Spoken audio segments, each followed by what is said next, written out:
फडणवीस केंद्रात गेल्यास मुख्यमंत्री पदासाठी बावनकुळे योग्य नेते. संजय राऊतांची भविष्यवाणी. शिंदे परत मुख्यमंत्री होणार नसल्याचाही केला दावा.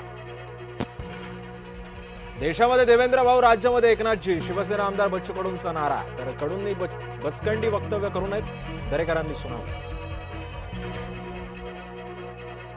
ऑपरेशन टायगरचा फोटो अखेर समोर. 17 जूनला 5 खासदारांची ओम बिर्लांसमोर स्वाक्षरी. खासदार श्रीकांत शिंदेंसह मंत्री प्रताप सरनाईक उपस्थित. राज्याच्या इतिहासातील सर्वात मोठी शेतकरी कर्जमाफी. मुख्यमंत्री देवेंद्र फडणवीसांचं विधान. जळगावात मंत्री गुलाबराव पाटील, संजय सावकार यांचा मार्ग रोखला. पोलीस भरती तयारीच्या मैदानासाठी विद्यार्थी आक्रमक.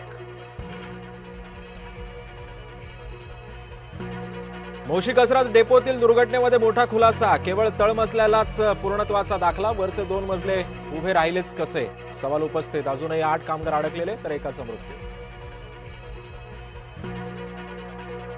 कोल्हापुरातील कागल तालुक्यामध्ये लव्ह जिहाद झाल्याचा आरोप. म्हाकवे गावातील लव्ह जिहाद विरोधामध्ये ग्रामस्थ आक्रमक. कागल पोलीस ठाण्यावर गावकऱ्यांचा मोर्चा. पवार कुटुंबियांच्या घरी पुन्हा सनई चौघडे वाजणार. पार्थ पवार, कायनाथ धार यांचा 29 जुलैला पुण्यामध्ये होणार साखरपुडा. 90च्या दशकातील तथाकथित डॉनच्या बंगल्यावर छापा. छत्रपती संभाजीनगरच्या पडेगावात गुन्हे शाखेच्या अति मोठं कबाड. 5.5 कोटींची रोकड, सोन्या चांदीचे दागिनेही केले जप्त.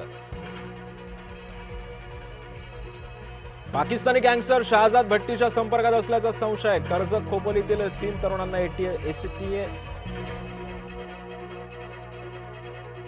एसआयटीनं चौकशीसाठी घेतलं ताब्यात. तर अमरावतीतील 2 संशयित तरुणांची कसून चौकशी.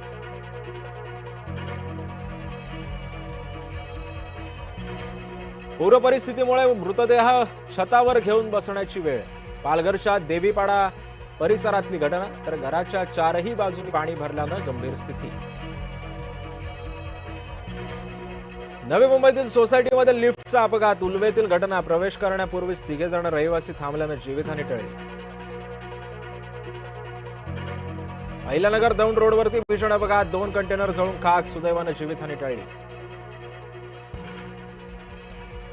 अमरावतीच्या दर्यापुरात 3 वर्षीय मुलीशी अश्लील कृत्य. आरोपीवरती पोक्सो कायद्याअंतर्गत गुन्हा दाखल. कामाच्या बहाण्यानं केला घरामध्ये प्रवेश.